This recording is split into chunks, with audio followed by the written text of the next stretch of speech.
누가 내 자식을 때리면 가만히 있으시겠어요? 눈 뒤집히는 건 모든 부모들이 똑같을 겁니다. 저도 그랬거든요.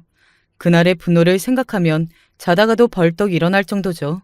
혈육의 정이란 무서운 것이 어릴 때 헤어지고 심지어 다른 가정을 꾸렸어도 심지어 대면대면하던 조부모도 내 손주 맞았다고 하니 다들 눈이 돌더라고요.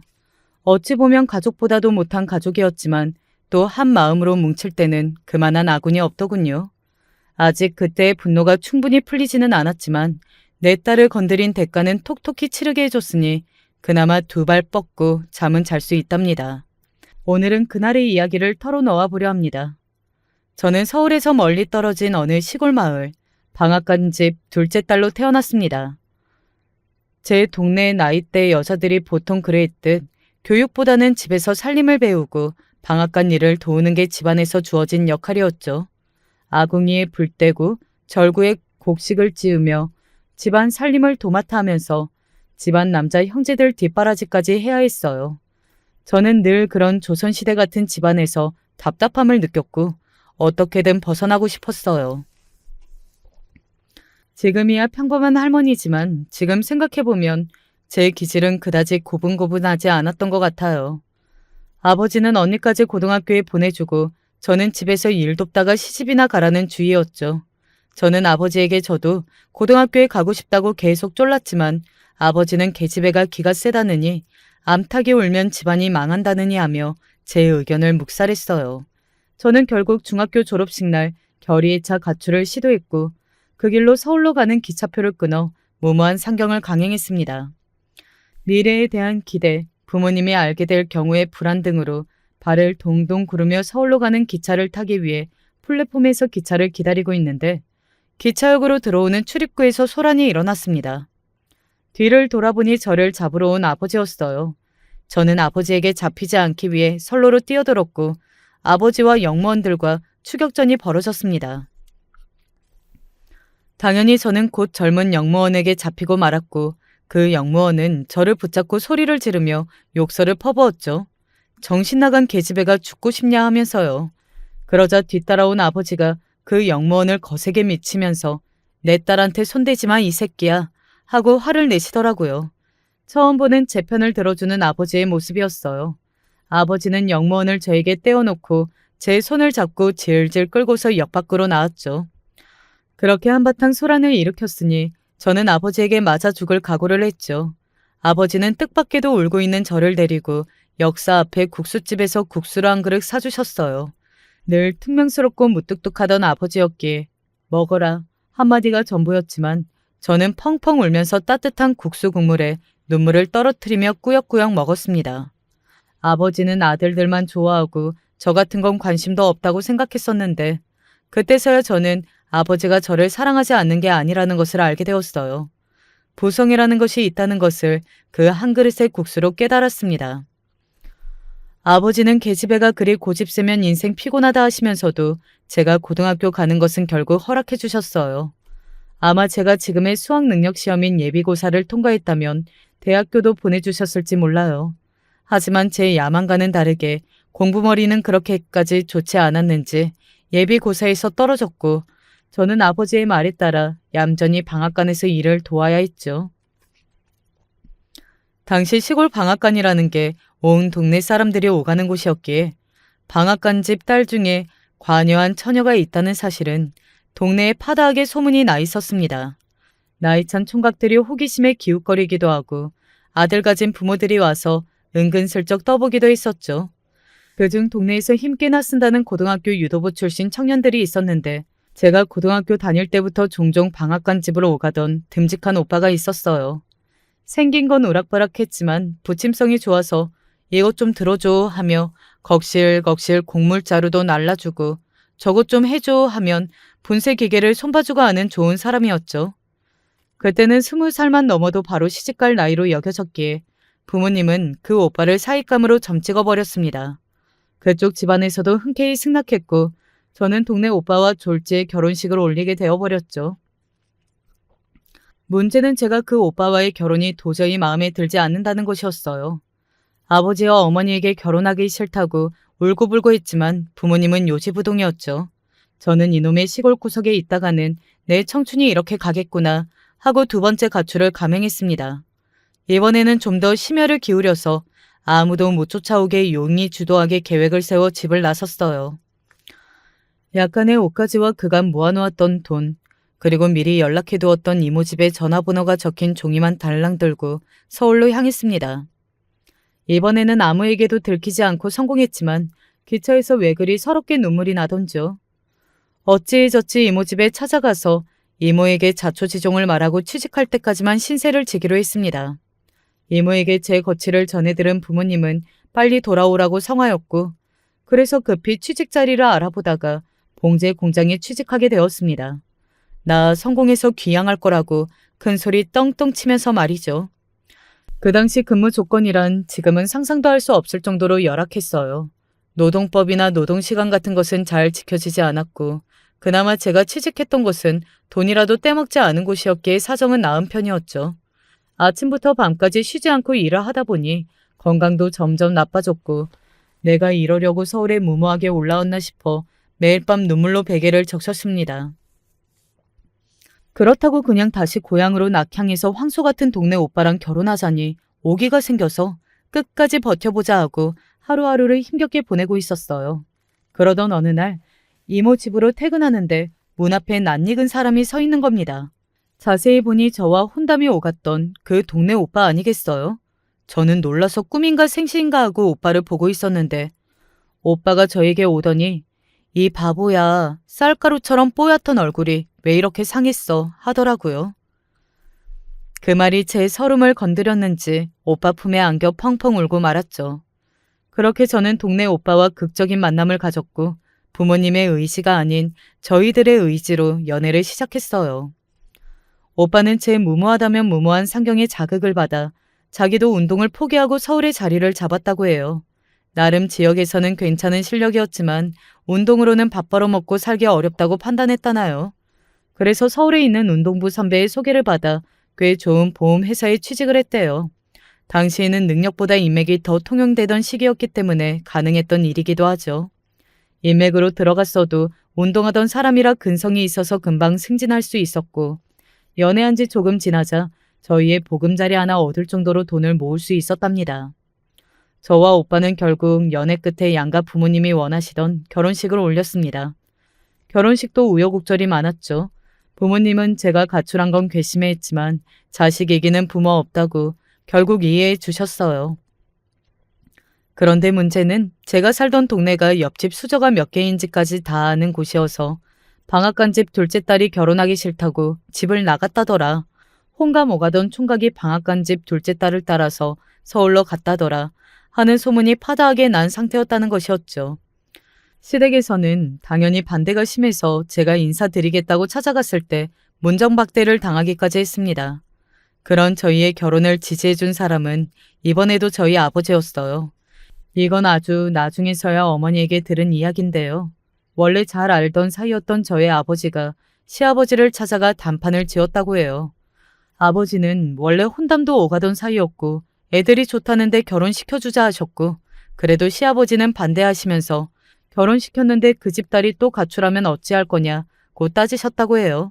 그러자 아버지가 크게 화를 내시면서 이렇게 말씀하셨대요.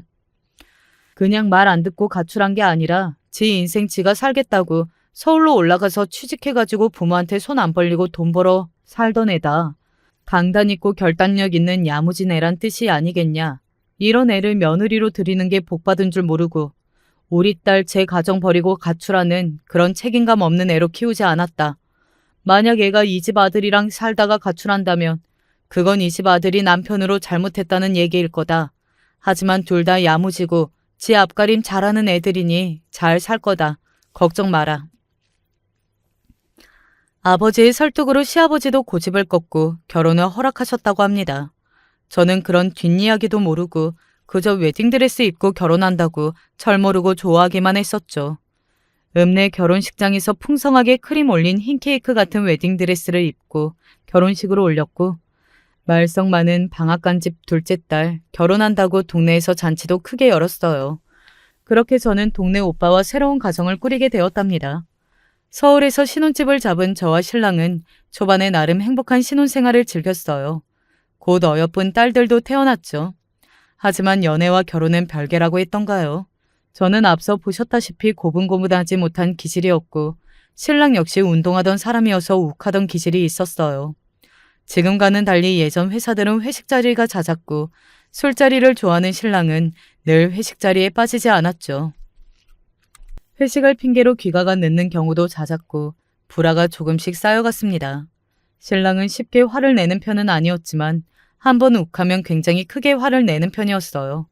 저도 만만한 성격은 아니라 같이 대거리를 하다 보면 큰 싸움으로 번졌고 뒤끝은 없는 성격들이라 또 금방 화해하긴 했습니다.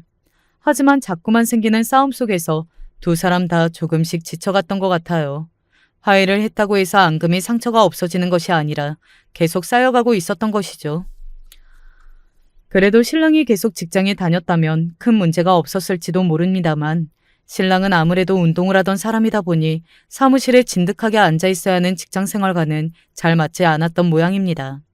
특히 그 욱하는 성미 때문에 몇 번 직장 상사와 트러블이 있었고 진급에서 밀리기까지 했어요. 어느 날 신랑이 술에 잔뜩 취해서 들어오더니 사표를 썼다고 하더군요. 저는 아직 아이가 어리니 조금만 더 참고 회사를 다니기를 원했지만 신랑은 더는 못하겠다고 하며 예전 운동하던 친구들이 동업하자고 했다고 이미 결정했다고 하더라고요. 신랑은 그 길로 회사를 그만두고 친구들과 일식집을 오픈하기 위해 여기저기 돈을 빌리러 다녔습니다. 동업을 하기로 한 친구는 신랑 포함 총 3명이었는데 한 명이 도중에 발을 빼는 바람에 신랑이 부담하게 된 금액이 커졌죠. 저희는 결혼할 때도 마이너스 통장으로 시작했기 때문에 양가 어른들이나 가족 친지들의 도움을 받는 건 애초에 생각지도 못했고 여기저기 빌린 빚으로 불안하게 일식집을 오픈하게 되었어요. 처음 출발은 나쁘지 않았어요. 손님도 제법 많았고 이대로면 분점을 내도 되겠다며 장밋빛 미래를 꿈꾸기도 했습니다. 하지만 가게를 운영한다는 것은 쉬운 일이 아니었고 신랑은 집에 들어오지도 못할 정도로 더욱 바쁘게 가게에서 일을 해야 했어요. 저 역시 신랑을 도와 가게에 나가는 일이 많아졌습니다. 그래야 인건비라도 아낄 수 있으니까요. 그래도 사장님 소리 들어가며 장사하니 신랑은 그 고생을 하면서도 좋았나 봐요. 하지만 제가 보기에는 신랑이 장사 수완이 좋은 것은 아니었어요. 수입은 나쁜 편이 아니었지만 대출 이자나 월세 등의 지출이 너무 많아서 순수익이 얼마 되지 않았죠. 게다가 동업자였던 친구는 건강이 좋지 않아서 일은 신랑이 거의 다 하고 얼마 되지 않는 수입만 나눠야 하는 일이 많았거든요. 급기야는 동업자 친구가 갑자기 건강 때문에 가게에서 발을 빼겠다며 투자금을 돌려달라고 하더군요. 안 그래도 빚도 많고 계속 적자가 나는 상황에서 투자금까지 돌려주기는 무리라 저는 신랑도 그냥 차라리 여기서 그만두는 게 어떠냐고 권했어요. 하지만 신랑은 더 이상 자기는 남 밑에서 일 못한다며 사업에 고집을 부렸습니다. 사업이라는 게 잘 될 때도 있고 안 될 때도 있지만 잘 된다고 마음이 좋은 것도 아니더라고요. 잘 되면 안 될 때를 대비해서 돈을 움켜쥐고 있어야 하고 언제 또 경제 위기나 식당 관련 이슈가 생겨서 적자가 날지도 모른다는 불안 속에서 살아야 했죠. 날씨나 계절 영향도 많이 받아서 조금만 덥거나 추우면 손님이 확 줄었고 홀에 사람이 없을 때 벌여야 하는 횟감들과 직원들 월급 걱정에 한숨이 끊이지를 않았어요. 정말 예전 드라마에서 나왔던 대사처럼 회사가 전쟁터라면 회사 밖은 지옥이다 라는 말이 딱 맞더라고요. 이렇게 상황이 불안정하다 보니 신랑과 저는 이전보다 더 많이 다투게 되었어요. 저는 아이가 클수록 드는 돈이 늘어나는데 일은 일대로 하면서 집에 가지고 오는 돈은 적어지니 답답할 수밖에 없었죠. 신랑은 체력적으로도 지치는데 수입은 영 나아지지 않고 매일 무슨 일이 터지지 않을지 불안한 마음으로 살았고요. 그럼에도 신랑은 사업에 미련을 버리지 못했어요. 저와 신랑의 심각한 갈등 요인은 또 하나 있었어요. 바로 신랑이 장남이라는 것과 시부모님이 시골 사람이라는 것, 그리고 제가 딸만 둘 낳았다는 것이었어요. 처음부터 제가 탐탁지 않았던 시부모님이었기에 제가 아들을 낳지 못했다는 것은 큰 약점이 되고 말았습니다.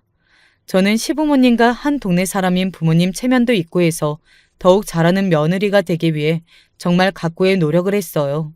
바쁜 와중에 일주일에 한 번은 꼭 시골에 내려가 시부모님 수발을 들어드렸고 명절에는 바로 옆 동네인 친정에 아예 가지도 못할 정도로 시댁에서 뼈가 갈리도록 일을 했고요. 모두 신랑은 일이 바빠서 명절에조차 오지 못하니 저 혼자 아이들을 이고지고 다니며 해내야 했죠. 하여간 시부모님은 단 한 번도 웃으면서 저와 아이들을 맞이해 주신 적이 없었어요. 이 집 며느리가 됐으니 이 집의 허드렛 일까지 당연히 해야 하는 것이었고 손녀들 예쁘다고 안아준 적, 용돈 한 번 쥐어준 적 없었답니다. 한 번은 큰딸이 어릴 때 저에게 그렇게 물어본 적도 있었어요. 엄마, 엄마의 엄마는 외할머니인데 왜 외할머니한테 안 가고 친할머니한테만 가? 친할머니는 엄마를 좋아하지도 않는데. 참 할 말이 없더라고요. 아이들도 알 정도로 시댁의 냉대를 받아가며 수발을 들었지만 정작 신랑은 제 고생을 알아주지 않더군요. 일주일에 한 번 아이들을 데리고 시부모님을 만나뵈러 간다는 건 정말 쉬운 일이 아니잖아요. 그런데도 너무 바쁘거나 아파서 못 가게 되면 이번 주는 안 가? 하면서 시댁 가는 걸 오히려 당연하게 여기더라고요. 제가 많은 것을 바란 것도 아니고 신랑이 저에게 힘들었지, 갔다 오느라 고생했어, 고마워 같은 따뜻한 말 한마디였으면 되었을 텐데 자기도 여유가 없으니 신경이 날카로워져서 제가 지친 몸을 이끌고 집에 돌아오면 집안 청소 좀 해라, 빨래가 쌓였다, 밥이 없다, 밥해라 하고 집안일만 시켰어요. 제가 시부모님께 잘 하려는 이유는 신랑에 대한 나름의 애정과 그래도 내 가족의 한 부분이라는 책임감, 저의 부모님의 체면 등등의 이유들 때문이었지만 시댁과 신랑을 제 가족이라고 생각했던 것은 저만의 착각이었을지도 모릅니다. 시댁은 신랑까지만 자기 가족이라고 생각했던 것 같고 아들을 낳았다면 그 아들까지 자신들의 가족이라고 생각했겠죠. 신랑도 자식 자랑만큼은 극진했지만 저는 자기 대신 자기 부모님을 모시는 사람, 그리고 자기 자식 키워주는 사람 정도로만 생각하는 것 같았어요.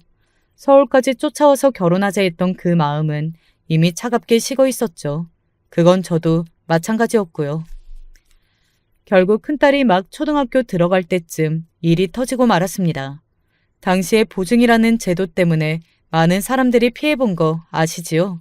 하루하루 먹고 살기도 빠듯한 마당에 남편이 친척 보증을 잘못 써주는 바람에 갚아야 할 빚이 청정부지로 치솟아버린 거예요. 안 그래도 갚아야 할 빚이 많은데 보증빚이라니 그야말로 눈앞이 깜깜했습니다. 집에 그 유명한 빨간 딱지들이 붙고 빚쟁이들이 돈 내놓으라고 집으로 찾아와 대문을 두들겨 댔어요. 신랑은 빚쟁이들에게 붙잡힐까봐 집에 들어오지도 못했죠. 겨우 빚쟁이들이 없는 틈을 타서 집에 온 신랑은 일이 이렇게 되어 미안하다고 하더군요. 저는 가슴을 치면서 눈물을 쏟았어요. 앞으로 어떻게 할 거냐고, 우리 애들 어떻게 할 거냐고요.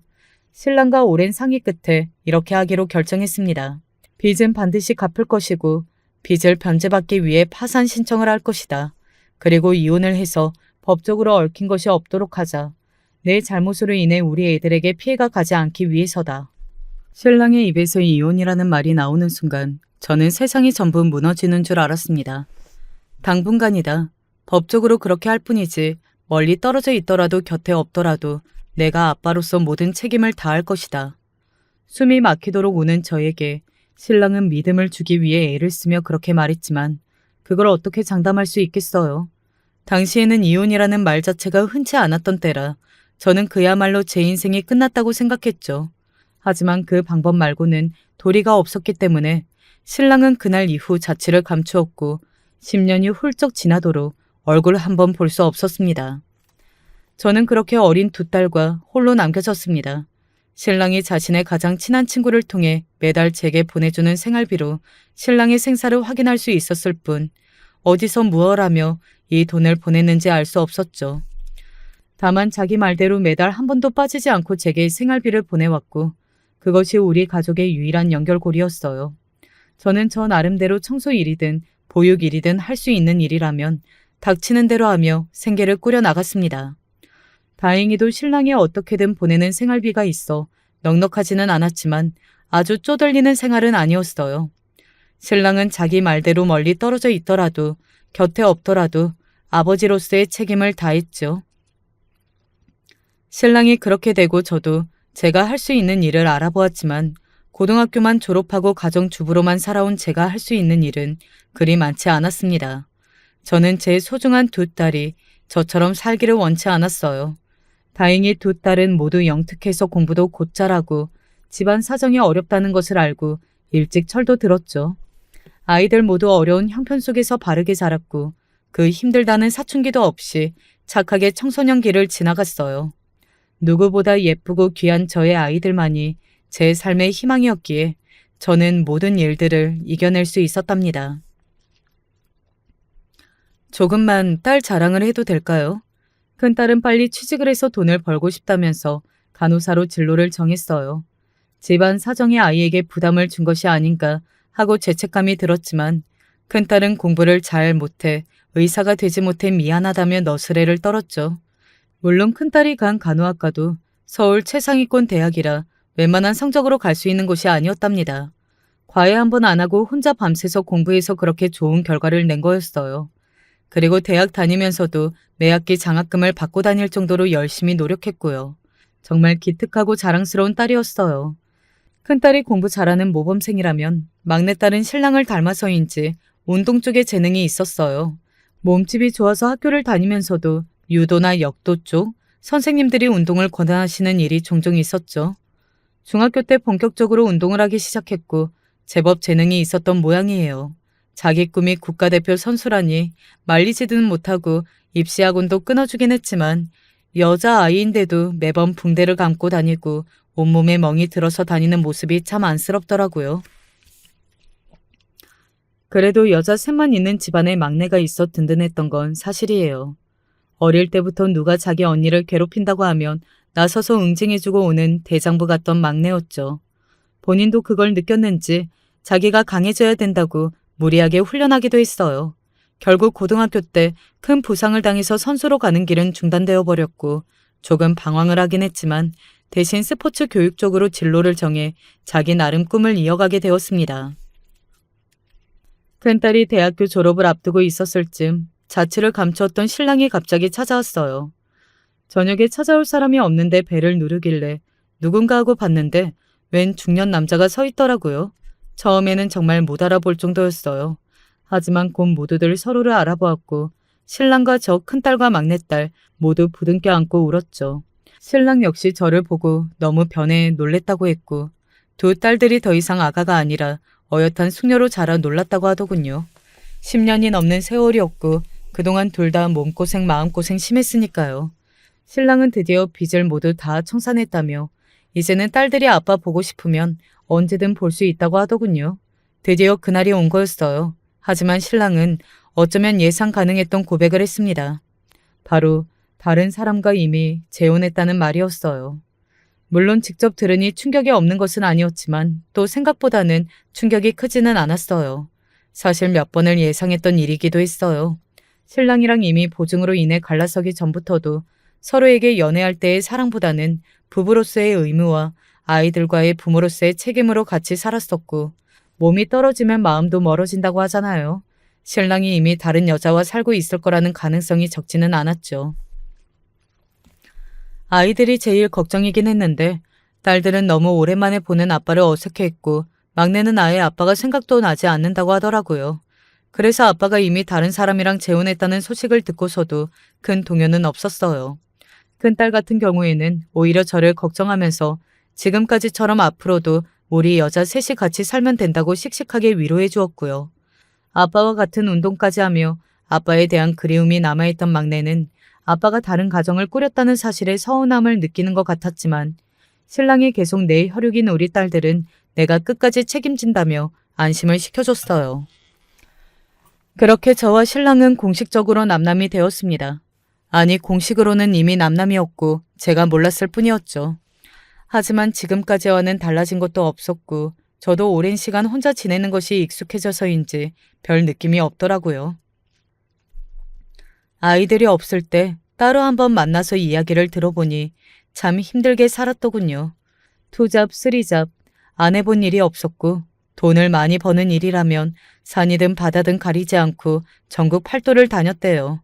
신용 불량자라서 집을 얻는 것 하나 쉬운 게 없었고 건강도 많이 안 좋아져서 암 수술도 한번 했다고요. 그런 얘기를 듣고 나니 다른 여자랑 새 살림을 차렸다는 것에 서운함이나 배신감 같은 것을 느낀다기보단 그간의 세월이 느껴지는 신랑을 보고서 불쌍함만 느껴졌어요. 예전에 그 건장했던 체격은 어디 가고 비쩍 마르고 또래 다른 사람들보다 10년은 더 늙어 보이는 모습을 보니 그저 고생했다 한마디밖에 나오지 않았어요. 생전 아이들에게 빚이 넘어가지 않도록 성실하게 다 갚았고 그 와중에 꼬박꼬박 생활비도 부족하지 않게 보내주었던 것만으로도 감사하게 여기기로 했습니다. 전처럼 매주 가지는 않았지만 그래도 한 달에 한 번은 꼭 시부모님 댁에 찾아뵙고 며느리 역할을 계속 해왔었어요. 하지만 이제는 마침내 그 역할에서도 벗어날 수 있었죠. 시부모님은 그동안 신랑이 빚을 많이 지고 도피 생활을 하면서부터 저에게나 딸들에게 조금은 미안해하는 기색을 비치시더군요. 그러다 신랑이 돌아와 재혼했다는 이야기를 들으시고는 오히려 신랑을 욕하고 저를 동정하시더라고요. 조강지쳐 버린 썩을 놈이라면서요. 이제는 신랑의 새 아내가 시부모님 수발을 들어야겠죠. 후련하더군요. 덕분에 저는 늙음하게 저희 부모님에게 오롯이 효도할 수 있게 되었어요. 저는 시부모님과 헤어지고 바로 옆 동네인 저희 집으로 가보았죠. 부모님은 소일거리 수준으로 아직도 방앗간을 하고 계셨어요. 저는 정말 오랜만에 부모님 일을 도와드리고서 아버지를 모시고 그때 그 국수집에 들렸죠. 국수집은 조금 바뀌었지만 아직 그날 그 모습 그대로더라고요. 제가 국수를 사드리고 같이 먹는데 무뚝뚝한 아버지가 고생했다 한마디 하셨어요. 아직까지도 그 국수의 맛은 잊을 수가 없답니다. 평범하고 평안한 나날이 지나가던 중 큰딸이 결혼을 전제로 만나는 남자가 있다는 고백을 했어요. 큰딸은 대학교를 졸업하고 큰 병원에서 근무하며 수간호사를 목표로 눈코 뜰 새 없이 바쁘게 살고 있었어요. 그런데 갑자기 결혼이라니 놀라울 따름이었죠. 심지어 큰딸의 남자친구 직업은 의사였어요. 큰딸의 직업상 젊은 레지던트들과 자주 마주칠 수밖에 없었고 그러다 만난 남자라고 하더군요. 남자친구가 조금 어리버리하고 실수를 많이 해서 야무진 큰딸이 잘 챙겨줬던 모양이에요. 원래도 큰딸이 성격이 좋아 인기가 많은 편이었는데 남자친구가 질투가 많아서 누가 채갈까봐 큰딸에게 고백을 했고 사귀게 되었다고요. 둘 다 바빠서 몇 번 헤어지기도 하면서 꽤 오랜 연애를 했고 남자친구가 개원하면서 청혼을 했대요. 큰딸도 거절도 해보고 고민도 많이 해봤지만 남자친구와 헤어지면 자기 죽을 거라느니 하면서 난리를 피웠다네요. 결국 큰딸도 청혼을 받아들이기로 결심했다고 하더군요. 저도 사람인지라 상대가 의사라는 말에 걱정부터 앞섰어요. 저희 집은 전혀 잘 사는 집도 아니고 아들이 의사라면 그 집 사람들이 큰딸을 탐탁치 않게 볼 수도 있었을 텐데 처음부터 마음에 들지 않는 며느리였던 제가 그 서름을 겪어보았기 때문에 큰딸은 그 고생을 하지 않기를 바랐거든요. 시댁에서 예쁨 받고 사랑받기를 바랐어요. 누구보다 귀한 제 자식이었으니까요. 예비 사위가 먼저 저희 집으로 찾아와 인사를 했고 큰딸이 그쪽 집으로 가 나중에 인사를 드렸어요. 예비 사위는 제가 보기에 굉장히 오냐오냐하고 잘한 듯한 느낌이었고 세상 물정을 잘 모르는 것 같았어요. 그렇게 본인이 원하던 결혼을 하게 된 건데 그리고 아내가 될 사람의 부모를 만나러 온 자리임에도 불구하고 무엇 하나 제 손으로 하는 게 없더군요. 저와 큰딸이 본인을 챙겨주는 것에 더 익숙한 느낌이랄까요? 정말 공부만 한仙님 같다는 느낌이 들어서 안 그래도 불안한 마음에 기름을 붓는 것 같더라고요. 만약 저처럼 시댁과 문제가 생긴다면 가장 큰 방패막이 되어줘야 할 게 남편인데 그런 역할을 전혀 하지 못할 것 같은 이미지였어요. 큰딸이 그쪽 집안에 인사를 드리고 온 날 어땠냐고 물어보니 어두운 표정으로 별말 없이 괜찮았다고만 하기에 이 결혼 정말 괜찮은 걸까 하고 걱정이 더욱 커졌습니다. 상견례 때 마주한 사돈 내외는 제 예상보다도 더 콧대가 높더군요. 저는 일부러 전남편까지 불러서 상견례 자리에서 조금이나마 흠잡히지 않으려고 했어요. 그쪽 부모에게 잘 보이려고라기보다는 소중한 제 딸이 저 때문에 상처받지 않았으면 해서였죠. 하지만 이미 자기 아들이 의사이고 우리 딸이 간호사라는 부분에서 본인들이 큰 손해라는 생각이 깊이 박혀 있었던 모양이에요. 어떻게 알았냐고요?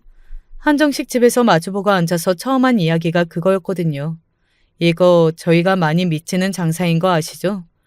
사부인은 아들을 밖으로 나가라고 하더니 음식도 거의 손도 대지 않고 명백하게 항의하는 투로 저에게 계속 쏘아붙였어요.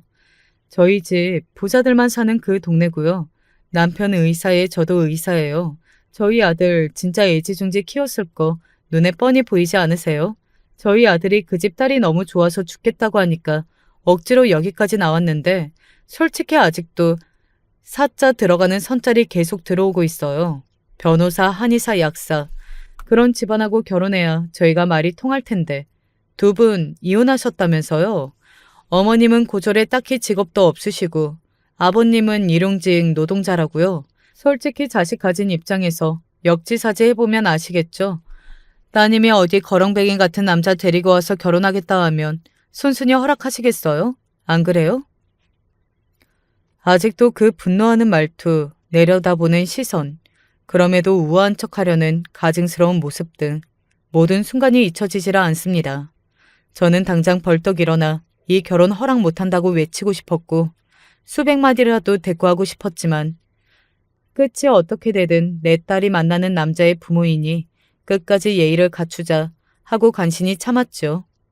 하지만 제 옆에 앉아있던 전 남편은 참기 힘들었나 봐요. 미간이 꿈틀하는 게 보이더라고요. 저희 딸도 사자 직업을 가졌고요. 애지중지 키웠습니다. 자식 가진 입장에서 역지사지 해보시면 지금 제가 그쪽을 얼마나 한심하게 보고 있을지 느껴지실까요? 이 결혼 제가 허락 못합니다. 전 남편은 그렇게 일가라고 벌떡 일어나 자리를 박차고 나가버렸어요. 저는 전 남편을 따라 말없이 한정식 집 밖으로 나갔죠. 큰딸이 급히 저희를 쫓아나왔고 저희는 큰딸만 데리고 곧장 집으로 왔습니다. 저는 이런 대접받으며 결혼하면 틀림없이 오래 못 간다. 네 남편 될 사람이 얼마나 방패막이 되어줄 것 같으냐. 결혼은 다시 생각해봐라. 하고 큰딸을 설득했어요. 헌데 사춘기 한번 겪지 않을 정도로 착하던 큰딸이 자기는 이미 결혼하기로 결심했다면서 저에게 마구 화를 내며 울부짖더라고요. 엄마, 나 지금까지 엄마의 착한 딸로 열심히 살았어. 근데 나도 잘 살고 싶었어. 나도 과외받고 좋은 학원 다니면서 의사 될 수 있었는데 엄마랑 아빠가 그렇게 못해줬잖아. 엄마 아빠가 불쌍하니까 아무 말도 못하고 살았잖아. 나 내 자식한테는 의사 아빠 만들어주고 싶고 부자들 사는 데서 살고 싶고 뭐 먹고 싶다, 뭐 사고 싶다, 뭐 하고 싶다. 자유롭게 말할 수 있는 환경 만들어주고 싶어. 심지어 의사인 남자가 나 아니면 죽고 못 살겠대. 나 이 결혼 할 거야. 시부모님이 나 탐탁지 않게 여긴다면 그냥 미움받고 살 거야. 계속 그렇게 반대하실 거면 제 결혼식에 오지 마세요. 큰딸의 목소리가 제 가슴에 대못을 쾅쾅 받는 것 같이 들렸어요. 저는 큰 충격을 받고 아무 말도 못했어요. 큰딸은 그렇게 처음으로 저에게 반항하고 집을 나가버렸죠. 그 모습은 영락없이 가출을 감행하고 철도 위를 도망쳐 나가던 제 모습, 제 기질 그대로였어요. 아, 그래. 저 아이에게도 내가 품었던 그런 청운의 마음이 있었구나. 있었는데 부모가 불쌍해서 누르고 산 거였구나. 하고 깨달았죠. 평생을 착하게만 살아왔던 딸이 그렇게 결혼을 하고 싶다는데, 솔직한 말로 신분 상승을 하고 싶다는데 제가 어떻게 더 말리겠어요. 저는 그날 이후 더 이상 큰딸에게 가타부타 이야기하지 않고 큰딸이 하는 대로 따랐어요. 전 남편도 처음에는 결혼 못하게 막자고 했지만 제가 우리 딸 하고 싶은 대로 하게 두자고 설득했고요. 그 집에서 보기에는 저희가 거렁뱅이로 보였겠지만 그래도 혼수 섭섭하다 말라오지 않게 집 보증금에 모아두었던 금은보화 다 팔아서 좋은 걸로 해주었어요. 물론 그마저도 성에 차지는 않았을 테지만요. 결혼식장에서 사돈댁을 다시 만났는데 눈도 마주치지 않았죠. 하고 싶은 말은 많았지만 모두 삼켰습니다. 제 딸을 위해서요. 누구나 꿈꿀 만한 호화스러운 결혼식에서 큰딸은 세상 가장 아름다운 신부였어요. 눈물이 흐르는 것을 애써 참았죠. 결혼식에 저희 친지들은 아주 소수의 인원만, 그것도 입단속 단단히 시키고 들어올 수 있도록 식사도 따로 내준 방에서 하게 했어요. 사돈댁에 누가 되지 않게 결혼식에 참석하고서 조용히 결혼식장을 빠져나오는 것이 저희의 임무였거든요. 저와 전 남편은 불청객일 뿐이었으니까요. 큰딸은 결혼식 이후 집에 한 번도 오지 않았고 정말 가뭄에 콩나듯 안부 전화만 했어요. 시댁에서 시부모님을 모시고 산다고 했었고 남편 도와서 병원 일 하기에도 바쁠 테니 아마도 전화할 시간이 많지는 않았겠죠. 막내어는 간혹 만나는 것 같았는데 막내도 언니가 입단속을 했는지 아무리 캐물어도 그냥 잘 지내고 있다는 말 외에는 별말을 안 하더라고요. 정말 잘 지낼 리 없는데 그 여린 속이 새까맣게 썩고 있을 텐데 저는 큰딸 걱정으로 매일 밤을 지새웠죠. 아버지도 저를 시집 보내놓고 이런 심정이셨을까요? 그렇게 큰딸이 결혼하고 시간이 1년 정도 흘렀어요. 막내가 어느 날 언니를 만나고 와서 한숨을 푹푹 쉬는 거예요. 제가 왜 그러냐고 물어보니 굉장히 주저주저하다가 휴대전화로 사진 한 장을 저에게 보여주었어요. 사진 속에는 그토록 그리던 큰딸이 있었죠. 조금 말랐지만 본인이 원하던 우아한 의사 부인의 모습을 하고 있더라고요. 저는 저도 모르게 아유 우리 딸 이쁘네 했어요. 그런데 막내가 아니 엄마 좀 자세히 봐봐 하면서 사진을 확대하더군요. 머리카락에 가려진 눈끝 쪽이 조금 거무주축했어요. 그림자인가 하고 자세히 보는데 막내가 커피를 들고 있는 큰딸의 손목 쪽도 확대해서 보여주었어요. 가느다란 손목엔 선명하게 푸른 멍이 들어있었죠. 설마 아닐 거야 하며 몇 번이고 사진을 들여다보았어요. 막내가 사진을 보여준 이유는 제가 생각하는 이유와 같았어요. 분명 멍자국이었어요. 막내는 다른 날 찍은 사진도 보여주더군요. 언니와 같이 찍은 사진이었는데 종아리에 붕대를 감고 있더라고요. 이건 뭐야? 왜 붕대를 했대? 언니 말로는 그릇을 떨어뜨려서 유리 파편이 튀는 바람에 꿰맸다는데 아무래도 이상해. 만날 때마다 어디를 다쳤다는 거야. 오늘도 청소하다가 넘어져서 다쳤다는데 내가 운동해서 잘 알잖아. 이건 넘어져서 생긴 상처가 절대 아니야. 얼굴은 어디 찧어서 그렇다 쳐도 이 손목에 난 멍은 분명 누가 세게 잡아서 생긴 거야. 저는 막내의 휴대전화를 떨어뜨렸고 그 자리에 풀썩 주저앉았어요. 세상 가장 어여쁜 내 딸이 시집가서 맞고 살고 있다고? 그 도도하고 고급스러운 사람들이 내 딸을 때린다고? 저는 치미는 분노와 혼란 때문에 숨도 쉬지 못하겠더라고요. 막내는 한숨을 푹푹 쉬며 언니가 엄마 걱정한다고 절대 말하지 말라고 했는데 나도 너무 답답해서 아무리 캐물어도 넘어졌다느니 하는데 아무래도 거짓말 같고 만약에 언니가 정말로 맞고 살고 있는 거면 어떻게 해? 우리 언니 불쌍해서 어떻게 해? 막내는 그 큰 덩치에 서럽게 울었고 저도 막내를 끌어안고 서럽게 울었어요. 며칠을 멍하니 보냈던 것 같아요. 그러다 도저히 가만히 있을 수가 없겠더라고요. 그래서 처음으로 큰 마음 먹고 우리 딸 보고 싶으니 한 번만 만나자고 문자를 보냈어요. 한참 답이 없다가 집으로 온다더군요. 그래서 저는 급히 장을 봐서 큰딸이 좋아하는 소시지, 감자볶음, 매실 장아찌 등 할 수 있는 반찬들을 잔뜩 해놓고 큰딸이 오기만을 기다렸어요. 몇 시간 후에 큰딸이 비밀번호를 누르고 집으로 돌아왔어요. 큰딸이 처음에 희미하게 웃으며 들어왔지만 저와 눈이 마주치자마자 닭똥 같은 눈물을 뚝뚝 흘렸죠. 그 모습을 보고 억장이 무너져서 큰딸을 끌어안고 엉엉 울었던 것 같아요. 큰딸도 오래전 5살 아가처럼 제품해서 엉엉 울었고요. 그 모습을 보던 막내까지 다 같이 울음바다가 되었어요. 저는 먼저 큰딸 얼굴에 난 멍과 손목에 난 멍부터 확인했어요. 희미해지고 있긴 했지만 분명 멍자국이었죠. 저는 일단 큰딸이 또 도망이라도 칠까봐 식탁에 앉혀놓고 밥부터 먹였어요. 큰딸은 엄마 밥이 너무 그리웠다고 하면서 밥을 2공기나 먹었어요. 그 돈 많고 떵떵거리는 집안에서 얼마나 스트레스를 받았으면 이렇게 애가 비쩍 말랐을까. 저는 속으로 그렇게 생각하며 말없이 큰딸의 밥 공기를 계속 채워주었어요. 한편으론 국수를 먹이던 아버지의 심정이 이랬겠구나 생각하면서요. 밥 든든히 먹고 큰딸이 잠시 졸리다면서 소파에서 잠이 들었어요. 그동안 막내는 큰딸이 잠든 사이에 휴대전화를 들고 가서 잠금을 해제하고 증거를 찾았습니다.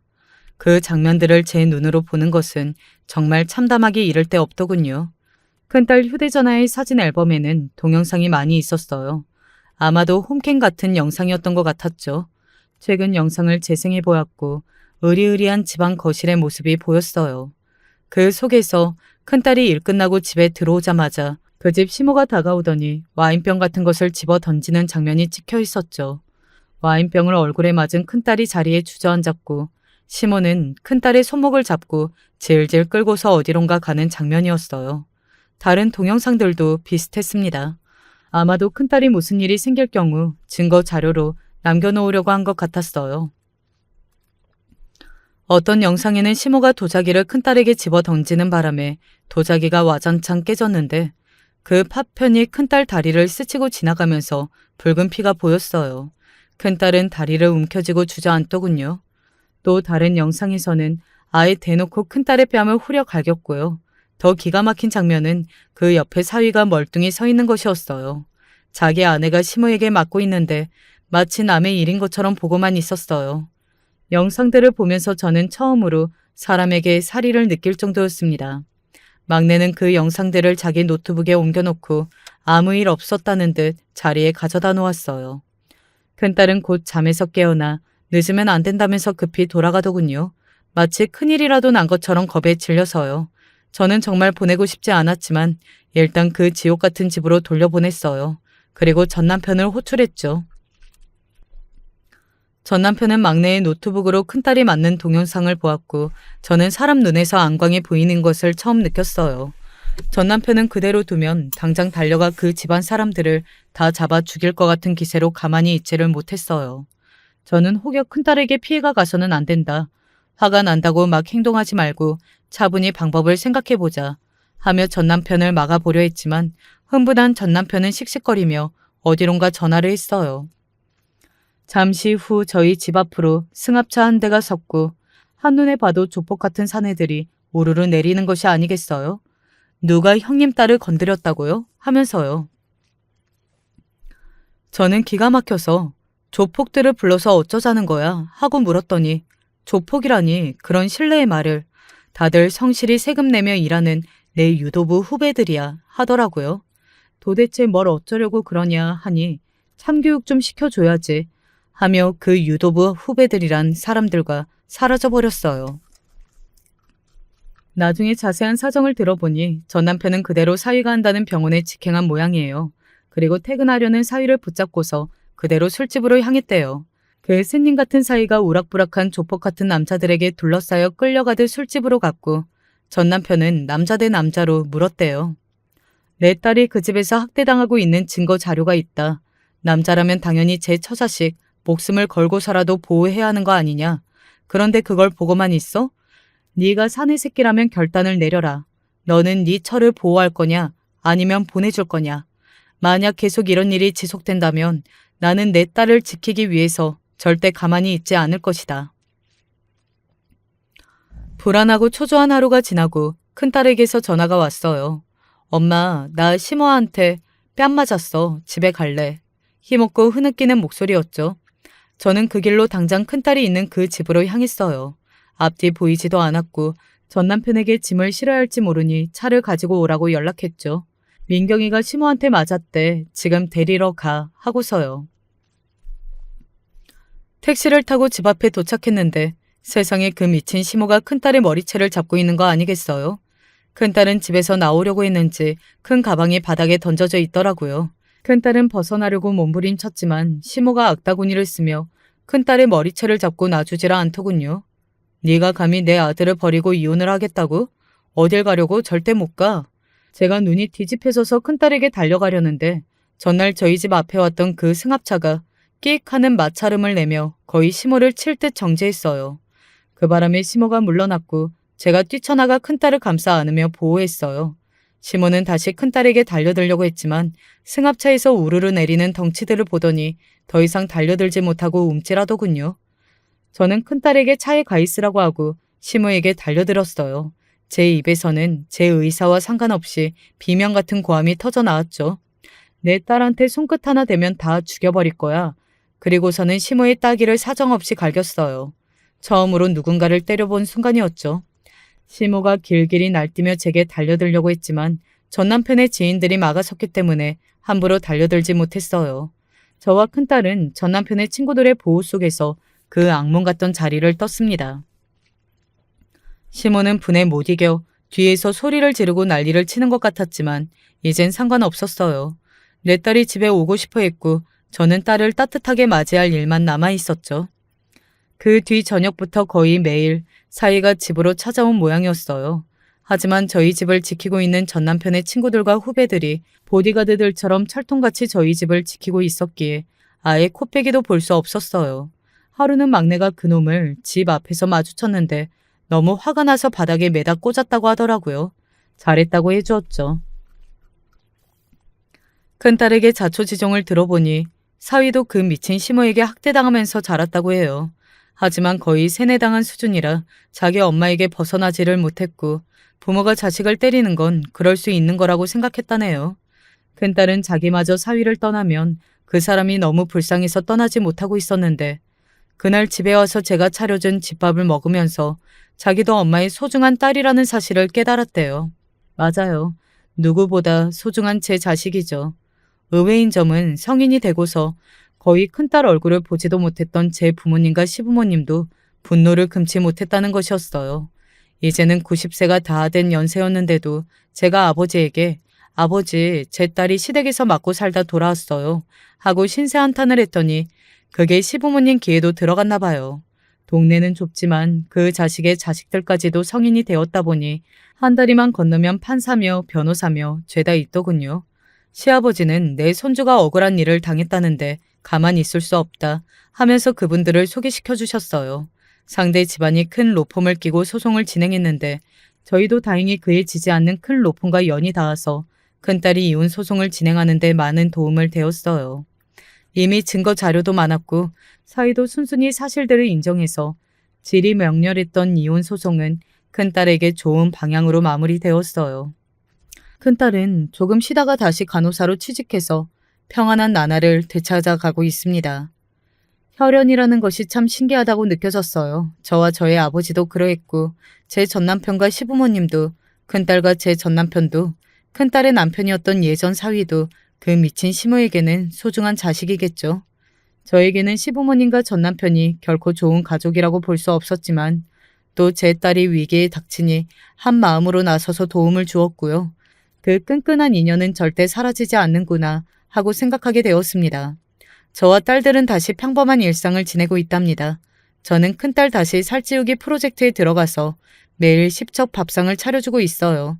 큰딸은 자기 더 살찌면 다시 연애 못한다고 귀여운 투정을 부릴 정도로 밝은 모습을 되찾았죠. 얼마 전에는 막내가 자기 남자친구라며 웬 거구와 덩치를 데리고 왔는데 지 아빠를 쏙 빼닮아서 한참을 웃었네요. 앞으로 우리 가족에게 이렇게 웃는 일만 가득했으면 좋겠습니다. 설령 어떤 일이 또 생기더라도 잘 이겨낼 수 있을 거예요. 결코 사라지지 않는 가족이란 인연의 끈이 있으니까요. 안녕하세요. 저는 김영순이라고 합니다. 나이는 올해로 70이 되었고 농사를 짓다 몸이 좋지 않아 이번에 구리로 올라와 아들네외 집에 얹혀 살고 있습니다. 제가 오늘 이렇게 사연을 보낸 건 얼마 전에 만나 어떤 무서운 한 남자 때문입니다. 먼저 제 소개를 하자면 저는 아들만 셋입니다. 아들놈들은 어렸을 적부터 지질이 제 말을 안 들었습니다. 삼형제는 제게 엉덩짝이 없어질 정도로 맞아대면서도 매일 치고받고 싸우대고 학교에서도 기어이 말썽을 일으켜 제 속을 썩여댔습니다. 하지만 그래도 전 이놈들 밥 삼시세끼를 챙기기 위해 시장판에서 온갖 장사를 했죠. 쉽지 않았습니다. 남편 잃고 과부가 된 팔자에 외롭고 눈물 마를 날이 없었지만 저는 남들이 저를 과부라 욕하고 제 흠을 잡아도 순댓국 하나를 더 팔기 위해 악착같이 일했습니다. 안 한 장사가 없었습니다. 어미가 자식 새끼 건사하기 위해선 못할 게 없다 하죠. 저는 시장 한복판에서 채소도 팔고 옷도 팔고 떡도 팔며 그 돈으로 삼형제를 키워냈습니다. 다행히 엄마의 눈물겨움을 아는지 삼형제들은 조금씩 철이 났고 덜 싸우고 덜 말썽 피우기 시작했습니다. 그리고 지금은 서로 의지하며 어버이날이면 엄마를 찾아와 꽃을 두고 가곤 하는 녀석들이 되었습니다. 첫째 아들은 지금 서울에서 잘 나가는 변호사가 되었고 둘째 아들은 괜찮은 회사원이 되었고 아들도 낳아 손주도 보게 해주었습니다. 셋째 아들은 저와 함께 살고 있는데 워낙에 귀엽고 싹싹한 편이라 딸 하나와 사는 것 같은 기쁨을 누리게 해주고 있죠. 참 고달픈 인생이었지만 그래도 신이 절 불쌍하게 생각했는지 가엾게 여겼는지 인생 말년은 평안하더군요. 영순이 인생의 복은 말년에 몰려있나 하는 생각이 드는 게 참으로 살맛났습니다. 그런데 문제는 몇 달 전부터 생겼습니다. 절 어머니라 부르며 살갑게 대하는 우리 며느리와 아들 밥을 챙기기 위해 수산시장에 나갔던 날이었습니다. 제가 나가자 저를 알아본 시장 사람들이 먼저 인사를 해왔습니다. 아유, 이 여사님, 또 아들내미 해주려고 나왔구만? 그럼. 다들 잘 지냈죠? 여기 사람들은 저를 이 여사님으로 부르곤 했습니다. 제가 장삿바닥에서 오래 구른 사람이라는 걸 알고 난 이후로부턴 괜히 높여 불러주는 거죠. 저는 씩 웃으며 손을 흔들다 장씨네 집으로 들어갔습니다. 장씨는 수산시장에서 제일 좋은 물건으로 장사를 하는 사람이었습니다. 게다가 인심도 좋아서 저는 장씨 가게에 자주 오곤 했습니다. 제일로 싱싱한 놈으로 줘요. 값 떨어지는 거 말고. 나 아주 정확히 알아보는 거 알죠? 그럼요. 이상한 거 줬다가 나 이 여사님한테 혼나지. 아는구만. 아니, 근데 장가는 언제 갈 거예요? 돈 좀 벌었으면 이제 좀 가야지. 그러다 좋은 여자 다 놓칠라. 아이고, 가야죠. 근데 이 여사님 말만 말고 좋은 여자 있으면 소개 좀 시켜줘요. 제 말에 장씨는 넉살 좋게 받아쳤고 그렇게 훈훈한 이야기가 오고 가고 있었어요. 저는 빙긋 웃으며 장씨가 손질하는 걸 구경했습니다. 그날따라 해산물은 어찌나 싱싱하던지 보기만 해도 펄떡거리는 게 이것들을 얼른 요리하여 얼른 아들 입에 넣어주고 싶었습니다. 그런데 대게 박스를 들고 밖으로 나오던 그때였습니다. 누군가 갑자기 제 어깨를 턱 붙잡는 바람에 저는 순간 들고 있던 대게가 든 박스를 떨어뜨릴 뻔했어요. 뒤돌아보니 늙은 남자가 저를 보고 서 있더군요. 근데 참 이상하게 그 남자 얼굴이 참 낯익었습니다. 누구세요? 나 기억 안 나? 그 사람은 웃음을 터뜨리더니 환히 웃었습니다. 너 영순이 아니야? 그 사람은 제 이름까지 알고 있었어요. 어찌 내 이름을 아는 거지? 늙어서 겁이 더 많아진 저는 괜히 뒷걸음질 치며 사나운 눈으로 그 사람을 노려보듯 보았어요. 그러자 그 사람은 당황해하며 말을 이었어요. 나 윤중원인데 우리 한 동네에 살았는데 기억 안 나니? 중원? 중원이란 이름은 낯이 정말 익었습니다. 저는 이름을 기억하기 위해 잠시 기억을 더듬었습니다. 그때 50년도 지난 기억이 제 머릿속을 스쳐 지나갔습니다. 얼굴은 못 알아봤지만 이름은 기억 깊숙이 박혀 있었거든요. 저는 눈을 동그랗게 뜨며 오빠 팔을 붙잡았습니다. 그 방앗간 집 아들 중원 오빠? 제 말에 오빠는 짝 박수를 쳤어요. 그래, 우리 한 동네에 같이 살았잖아. 거기 옛날에 논밭이었고 너랑 나랑 메뚜기 잡으러 댕기고 너 냇물가에 빠지면 내가 구해주고 그랬었잖아. 맞아. 저는 너무 기뻐 오빠의 팔을 붙잡고 오빠를 껴안았습니다. 정말 중원 오빠였습니다. 항상 저를 이뻐라 해줬던 오빠. 다들 못생기고 공부 못하는 저를 구박하고 미워만 할 때 우리 영순이가 나중에 커선 제일 잘 될 거라고 말하며 제게 삶은 달걀이나 제일 좋아하는 꿀떡을 형제들 몰래 갖다 주곤 했던 오빠. 그 다정한 오빠가 제 눈앞에 있었죠. 전 바로 오빠에게 다 늙은 날 어찌 알아봤냐 물어봤어요. 저번에 널 봤거든, 요 앞에서도. 그땐 긴가민가 했어. 얼굴이 변했으니까. 근데 저번에 보니까 네 아들 같은 사람이 널 영수님이라고 부르더라고. 근데 내가 아는 영순이는 한 명밖에 없지 않냐. 기억이 났습니다. 애교가 철철 넘치는 아들은 절 놀리기 위해 가끔 엄마가 아닌 우리 영순 씨 영순님이라고 부르곤 했습니다. 이름이 예쁘다나 뭐라나 그러면서 절 그리 불렀습니다. 아마 그 이름을 들은 모양이었어요. 참 세상 좁다 하지만 어찌 이렇게 만나는지. 옛날에 좋아하던 오빠를 그것도 몇십 년이 지난 이 동네에서. 그러고 보면 사람 인연이란 참 신기하고 신기했어요. 저는 오빠와 바로 차라도 한잔하고 싶은 마음에 바로 전화번호를 주었고 콧노래까지 흥얼거리며 집에 왔습니다. 그날 밤 전 처음으로 웃음을 지으며 잠에 들었습니다. 잠이 드는데 오빠 얼굴이 두둥실 떠올랐거든요. 사실 국민학교 시절부터 중학교까지 전 그 오빠를 줄곧 짝사랑했습니다. 너무 오래전이라 가물가물한 기억이지만 그 오빠가 가는 곳마다 졸졸 쫓아다녀 오죽하면 저희 아버지가 계집애가 그럼 못 쓴다며 한 번만 그 오빠를 따라다니면 다리 몽둥이를 분질러버린다 윽박을 지르곤 했으니까요.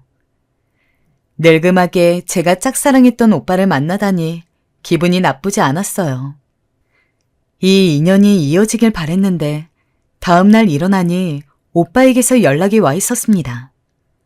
오빠는 자신과 차 한잔하자며 데리러 오겠다 말하더군요. 저는 기쁜 마음에 총총걸음으로 제 방으로 뛰어들어갔습니다. 뭘 입어야 할까, 며느리가 저번 달 억지로 저를 끌고 가 사준 고운 블라우스를 입을까, 아니면 저번 동창 모임에 입고 나갔던 자켓을 입을까. 저는 이 옷 저 옷을 대보며 고민하다 결국 얇은 자켓을 걸쳤습니다. 그리고 밖에 나오자 손이 허전하다는 것을 느끼곤 다시 집에 들어가 오랫동안 장롱 한 구석에 박혀있던 핸드백을 꺼내 들었습니다. 정말 오빠는 절 기다리고 있었어요. 심지어 샛노란 꽃까지 들고요. 꽃을 보자 제 얼굴엔 저절로 미소가 화르르 번졌습니다. 묘했던 기분은 어린 시절 먹었던 뭉글뭉글한 솜사탕처럼 달고 부드러워졌습니다.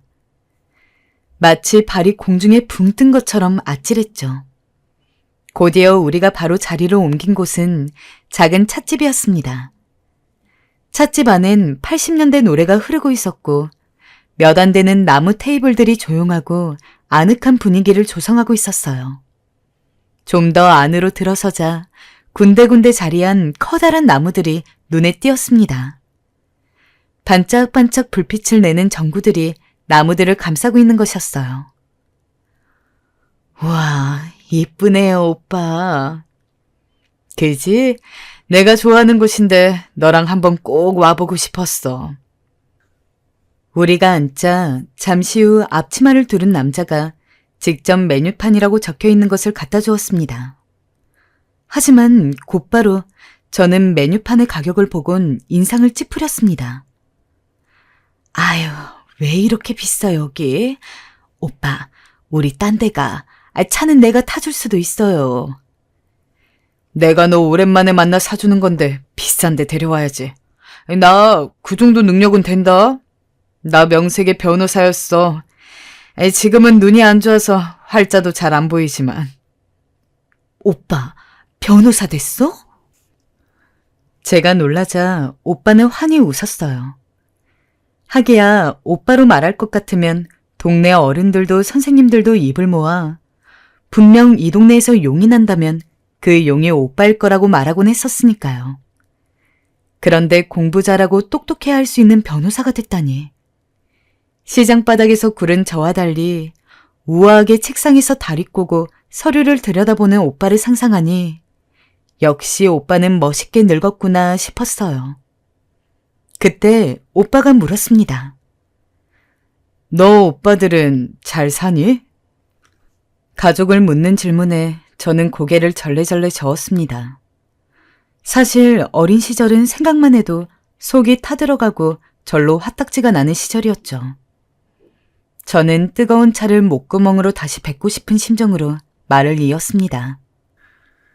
우리 엄마가 끔찍하게 생각하던 장남 오빠는 이상한 여자 만나가지고 결혼하고 잠수 타버렸고, 둘째 오빠는 고시 공부만 10년 하다가 부모 등골 빼먹었고, 셋째 오빠는 전봇대에서 일하다가 떨어져서 다리 고장나서 엄마 가슴에 내 가슴에 평생 못 박았어.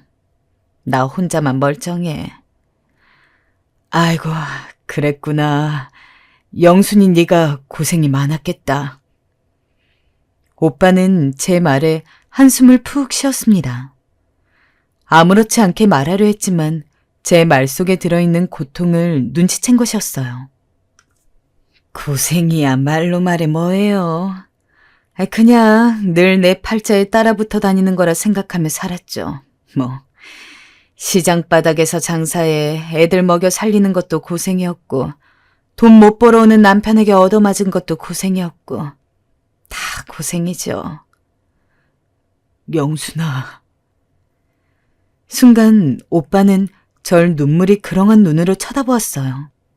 아마도 제가 지냈던 세월을 돌이켜보는 듯 했습니다. 그러면서 천천히 느릿느릿 말을 이었어요.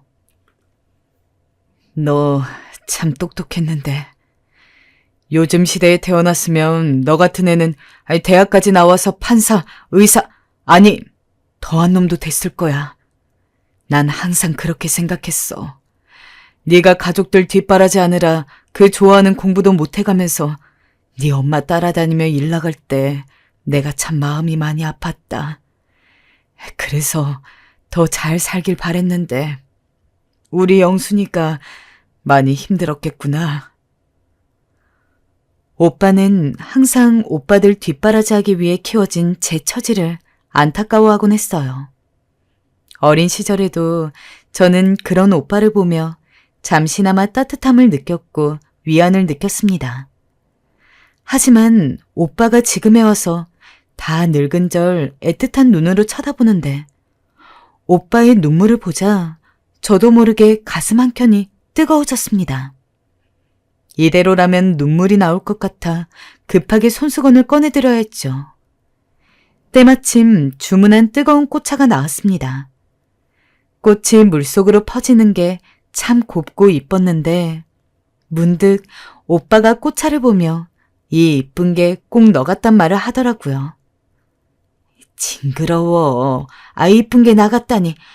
다 늙었는데 무슨. 하지만 저는 그리 말하면서도 가슴이 콩닥거렸습니다. 이 나이 먹고 무슨 주책인지는 모르겠지만 이상하게 설레었습니다. 저도 여자는 여자인 것 같았어요. 저희는 꽃차를 마시며 마저 대화를 이어나갔습니다. 오빠, 어떻게 산 건지 자세히 좀 말해봐요. 난 별거 없다. 오빠는 별거 없다는 말로 시작하여 그간의 얘기를 들려주었습니다. 서울대에 합격하고 사법고시에 합격해 변호사가 되고 사람들을 변호하는 일에 사명감을 느껴 일에 미쳐 살다 어느 날 같은 회사에 다니는 여직원과 사랑에 빠졌고 그 여자와 결혼하고 자식 낳다 보니 이 나이가 되었다고. 하지만 인생을 얘기하는 오빠의 목소리는 어딘지 쓸쓸해 보였습니다. 이번엔 제가 물었습니다. 처는 건강해요? 병은 없고? 아내랑은 끝난 지 오래됐어. 끝났다고요?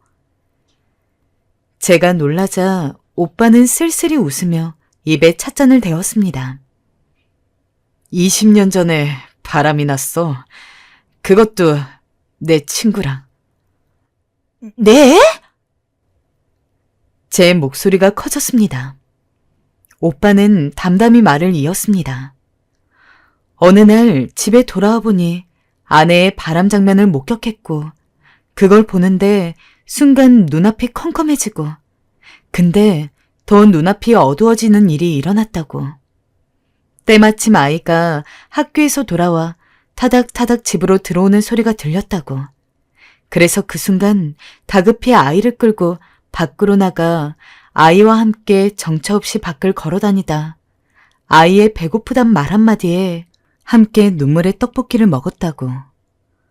오빠의 사연을 듣는데 절로 눈물이 났습니다.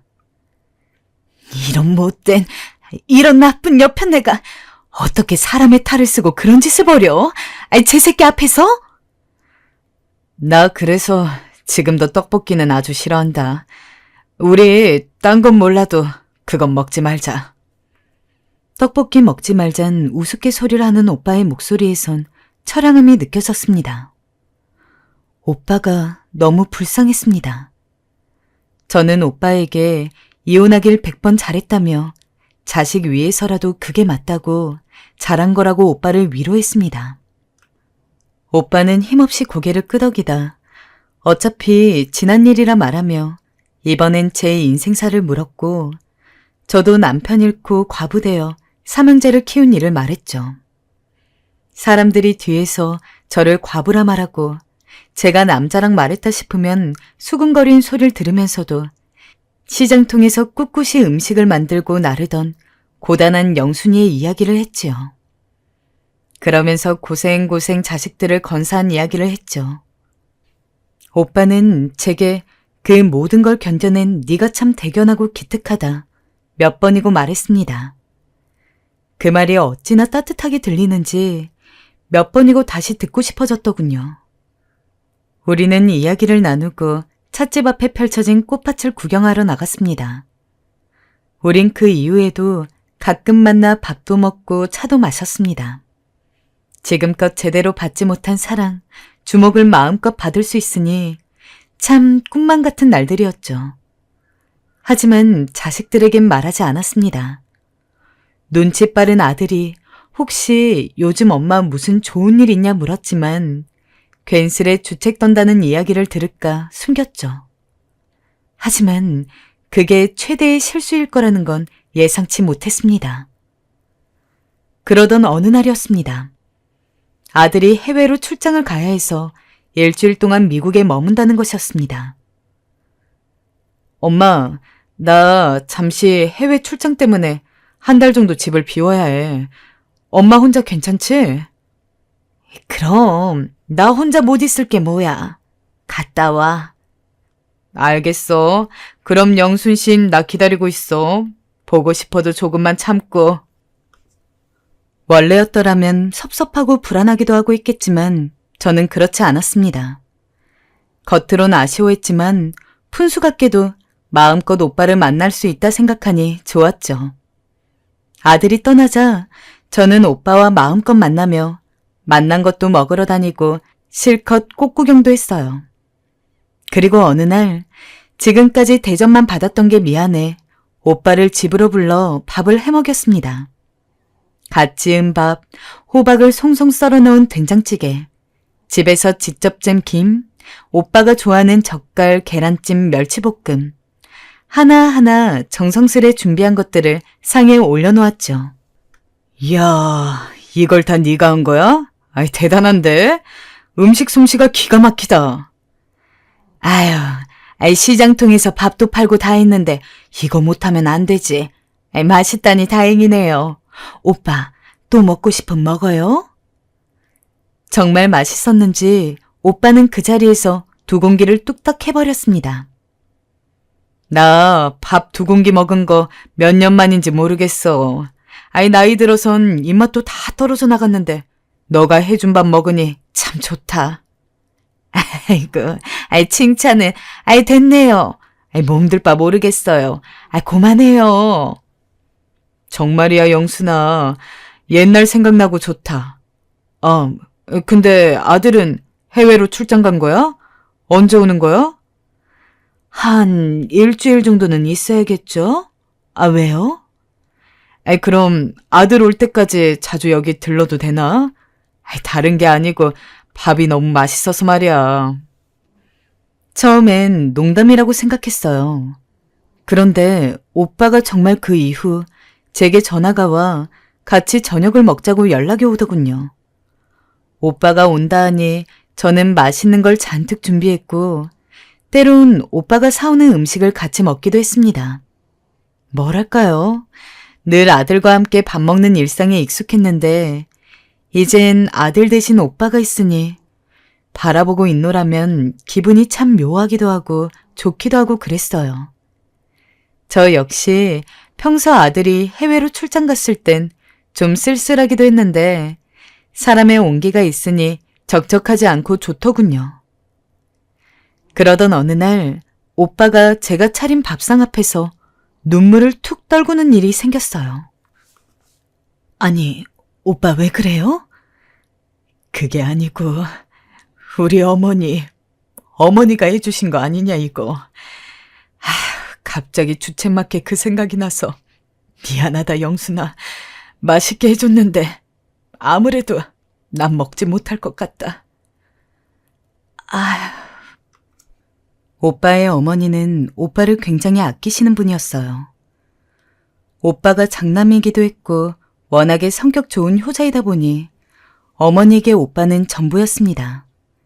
항상 저를 볼 때도 우리 아들은 뭐든 될 거라며 자랑을 하곤 하셨죠.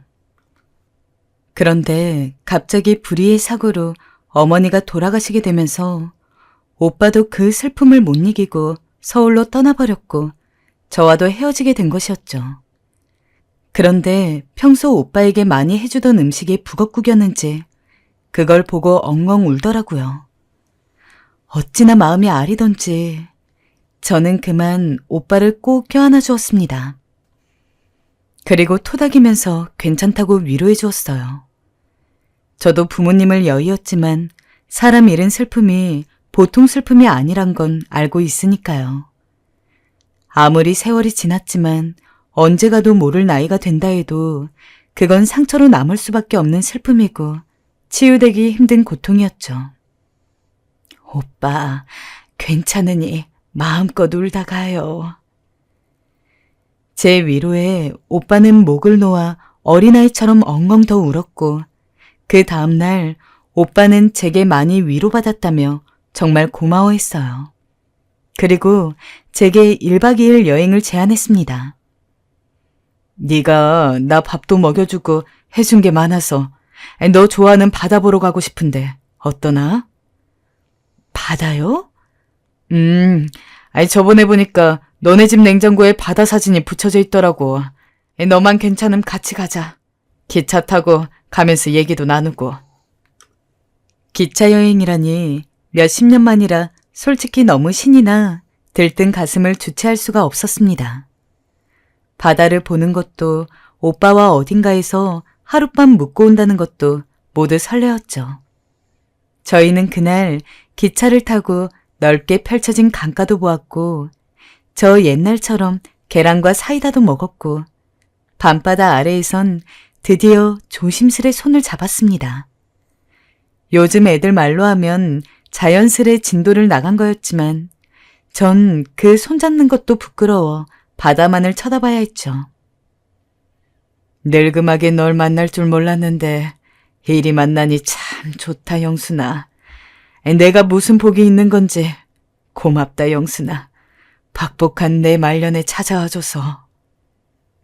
오빠야말로 고마워요. 나는 요즘 꼭 새로 태어난 것 같아요. 앞으로 우리 함께 있어요. 당신 죽을 때, 나 죽을 때까지 서로. 그러자. 저흰 그날 그렇게 서로 함께 있어주기를 약속했습니다. 죽을 때까지요. 여행을 갔다 온 이후로 오빠와 제 사이는 더 돈독해졌습니다. 우린 마치 애틋한 노부부처럼 서로의 안부를 물었고 병원도 같이 가주며 건강을 챙겨줬어요. 이쯤 되니 저도 이젠 자식들에게 오빠를 소개해주면 좋겠다는 생각이 들더군요. 자식들도 나이가 들었으니 이해할 것 같고 오빠가 아버지처럼 잘 챙겨줄 사람이니 좋아할 것 같았어요. 아이고, 네가 영순이 첫째 아들 민우구나. 네, 안녕하세요 어르신. 어머니께 얘기 많이 들었습니다. 요즘 저희 어머니 많이 행복하게 해주신다고요. 내가 더 행복하지. 가만히 있어보자. 여기는 둘째 아들 준우이고, 여기가 셋째 아들 현우고. 맞나? 네, 맞습니다, 어르신. 우리 영순 씨한테 듣기론 니들이 고생 없이 잘 자라줬다 하더라. 오늘은 고마운 마음에 내가 사는 날이니 많이 먹고 또 간간히 연락도 하자꾸나. 분위기는 생각 이상으로 더 화기애애했어요. 아이들은 제게 반려자가 생겼다는 걸 진심으로 기뻐해줬고 오빠 역시 점잖고 좋은 사람이라 안도하는 눈치였습니다. 허나 이상하게도 막내 아들 현우는 어딘지 불편해 보였어요. 왜 그러니, 현우야? 아니, 그게 아니고. 엄마, 난 모르겠어. 솔직히 저 아저씨, 아니, 저 어르신 느낌이 쎄해. 변호사 있다고 하는데 말하는 거 들어보면 법쪽 잘 아는 것 같지도 않고. 아까 형이 몇 개 질문했는데 어버버 했잖아. 딴 데로 괜히 화제 돌리고. 늙으면 다 그래. 뭐 기억이 나겠어? 그냥 오늘 긴장도 되고 그만둔 지도 오래됐고 하니 그런 거야. 얼른 들어가서 밥 먹어. 저는 현우가 그때까지만 해도 괜히 엄마에게 남자친구가 생겨 질투를 하나 싶었어요. 제 아들이지만 아직까지도 절 꼭 붙들고 살 정도로 유독 저에게 애정을 많이 표현하곤 했거든요. 오죽하면 동네 사람들이 현우 장가 못 가는 건 다 저 때문이라고 말할 정도였죠. 하지만 현우는 그게 아니라며 이번만큼은 자기도 정말 느낌이 이상하다고 그 말을 계속 반복했어요. 오빠도 나중에 이 사실을 알고 현우를 따로 만나 밥도 사주고 술도 사주고 꽤 친하게 지내려고 노력을 했지만 현우는 이상하게도 마음을 열지 않았습니다. 그리고 저는 현우의 말을 들었어야 한다는 걸 깨달았습니다. 바로 그로부터 정확히 한 달 후였어요. 오빠와 평소 가던 찻집에서 차를 한 잔 마시고 있었는데 그 사람 휴대폰으로 갑자기 문자 하나가 도착했어요. 오빠가 화장실에 간 사이라 어쩌다 제가 확인하게 됐는데 왠지 모르겠지만 험악한 말로 가득한 문자였어요. 형씨, 돈 들고 튈 생각하지 마요.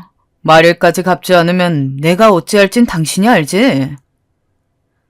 순간 그 문자 내용을 보고 너무 놀라 이쪽으로 오는 오빠에게 달려가 문자 내용을 들이밀었습니다. 오빠는 얼굴이 살짝 하얗게 질리더니 한숨을 푹 내쉬더군요. 아니, 무슨 일인지 얘기를 좀 해봐요. 뭔 일인데 그래요? 그게... 말을 잇지 못하는 오빠 옆에 앉아 저는 한참을 붙들고 물었어요. 그러자 오빠 입에서 나오는 얘기는 너무나 충격적이었어요. 오빠의 아들 중 한 명이 이번에 크게 사기를 쳤는데 그게 오빠 명의로 이름을 팔아 사기를 쳤다고 하더라고요. 그래서 빚쟁이들이 자기에게 연락이 오고 있다면서 당분간 이 빚을 갚아주기 전까지 계속 자기를 괴롭힐 거라고 하더군요. 아니, 그럼 어떡해요? 돈은 갚아야 하잖아요. 그 큰 돈은 있어요? 어느 정도는 노후자금 처분해서 갚았어. 근데 다는 못 갚았어. 1,000만 원 정도가 더 필요해. 미안하다, 영순아. 미리 말하지 못해서. 괜히 네 마음만 복잡하게 할 것 같아서 그냥 내가 해결하고 싶었어. 그리고 걱정하지 마. 빌릴 곳 있어. 있긴 없는 얼굴인데. 아니에요, 오빠. 그 돈 내가 해줄게요. 이 사람들 지금도 뭐라도 들고 쫓아올 기세인데 정말 큰일 나면 어떡해요. 돈은 천천히 갚아도 돼요. 영순아, 이래도 될지. 저는 자식 때문에 고생하는 오빠의 처지가 너무 안쓰러웠고 그 자리에서 바로 1억을 입금해 주었습니다. 사실 전 자식 복이 있어 힘들게 키우진 않았지만 오빤 처복도 없었고 자식 복도 없었으니 얼마나 힘들었겠어요. 전 당연히 해줘야 한다고 생각하며 한치의 의심 없이 돈을 주었고 돈을 빌려주고 난 후 다행스럽게도 한동안 빚쟁이들에게서 무서운 문자는 오지 않았습니다. 오빠는 종종 제게 미안해하면서 어떻게든 돈을 갚겠다 했지만 이미 죽을 때까지 함께하기로 한 거 그깟 돈이 뭐 중요하겠어요? 그냥 제 반려자이니 제가 책임질 부분이라 여겼던 것 같아요. 물론 자식들에겐 말하지 못했습니다. 말을 하면 특히 막내 아들 현우가 반발이 심할 것 같았고 오빠가 저에게 돈 때문에 접근했다는 등 이런 말을 꺼낼 것 같았어요. 그런데 오빠의 돈 문제는 쉽사리 해결되지 않았어요. 생각지도 못한 곳에 빚이 더 있었던 건지 오빠는 자식 문제로 너무 힘들어했고 그이의 안색은 나날이 어두워져 갔습니다. 나중엔 밥도 먹지 않았는데 이러다 쓰러지기라도 할까봐 걱정이 될 정도였어요. 오빠, 죽이라도 먹어봐요. 내가 어제 쓴 건데 고소하고 맛있어요. 이거라도 먹어야지. 지금 하루 종일 공복이잖아요. 아니야, 괜찮아. 오빠의 힘없는 얼굴을 볼 때면 저도 마음이 같이 안 좋아졌습니다. 그러던 어느 날 아들이 해외 출장을 다시 가게 될 일이 생겼어요. 이번엔 전보다 더 길었어요. 저는 잘 됐다 싶어 오빠를 우리 집으로 모셨고 옆에서 오빠를 간호하면서 보살폈어요. 처음 일주일은 참 좋았습니다. 서로 아침에 깨워주고 밥도 짓고 같이 잠에 들고 모든 게 좋았어요. 오빠도 점점 기운을 차려가는 듯 했고요. 하지만 이 행복은 제가 이 인간의 실체를 알게 되기 전까지만이었죠. 이 인간의 실체를 알게 된 건 바로 그날이었습니다. 제가 요즘 통 못 먹는 오빠를 위해 전복죽을 끓여주고 싶어 말없이 수산시장에 장을 보러 간 날이었죠. 갑자기 전화가 걸려왔습니다. 어디 갔어? 그날따라 오빠의 목소리는 한껏 낮아 있었습니다. 아주 차가웠어요. 나 장보러 요 앞에 나왔는데? 제정신이야? 말을 하고 나가야 하잖아. 갑자기 오빠가 버럭 화를 냈습니다. 몸이 얼어붙었습니다. 저는 경직된 얼굴로 집에 갔습니다. 집으로 돌아가니 집안 꼴은 더 가관이었습니다. 오빠가 물건들을 던졌는지 완전히 어질러져 있었고 깨진 유리 조각들로 범벅이 되어 있었습니다. 그는 절 보자마자 다시 또 버럭 화를 냈습니다. 제가 너무 놀라 말을 잇지 못하자 절 한 대 칠 기세로 다가왔습니다. 저는 순간 그이가 제게 손찌검을 하려는 줄 바로 알고 바로 손을 들어 방어하는 자세를 취했습니다. 그런데 미안하다. 내가 화내서. 오빤 제게 빌기 시작했습니다. 지금 너무 스트레스를 많이 받고 충격이 너무 커서 저도 모르게 화를 내고 말았다고, 무서웠다고, 용서해달라고 싹싹 빌더군요. 저는 황당함에 기가 차 당장 나가라고 말했습니다.